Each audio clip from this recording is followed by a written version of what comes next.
Good afternoon, everyone.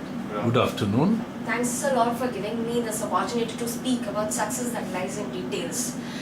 Details generally means taking into consider small things that may not matter to us but others.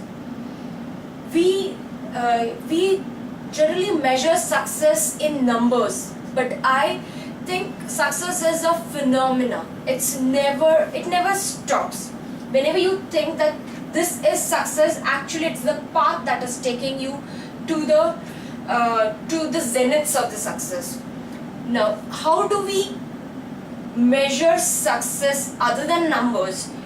Shall we take into consideration one example when New Zealand had suffered an earthquake? Everything was destructed. The whole country was in ruins, except for few people who survived over there.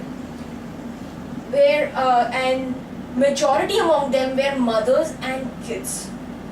Now these mothers were brilliant enough to understand that whatever be the situation, let us deal it, let us just face it.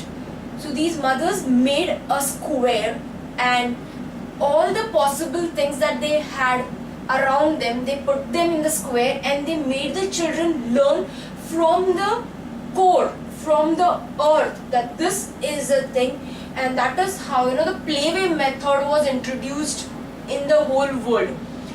Today New Zealand is considered as the best country for education, thanks to that earthquake, which has brought about a drastic change in the education system these days. Earlier it was just numbers, ranking system or the grading system. Now it is all knowledge based. How do we acquire knowledge? In order to acquire success, the first step is to gain knowledge from all the fields, people, technology, and the education that we ourselves have acquired in our recent past. The next step would be to implement it. Now, implementing it on others may be a longer journey. Let us first put it to ourselves. Let us first put our feet into the same shoes and start walking on the same path, so as to get the success. We will get more and more details because we are going to experience a lot of things in the journey.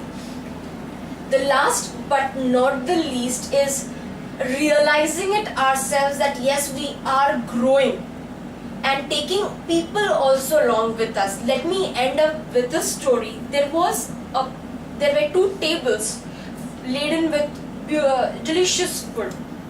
On one table people were unhappy, the other table people were happy. The situation was same, but they had both of them had the same difficulty level. They were given spoons and forks which were 2 meters long. Now what made people of one table sad was, how do we feed ourselves, because the spoons are this long, they cannot reach our mouth. But the other people thought it in details.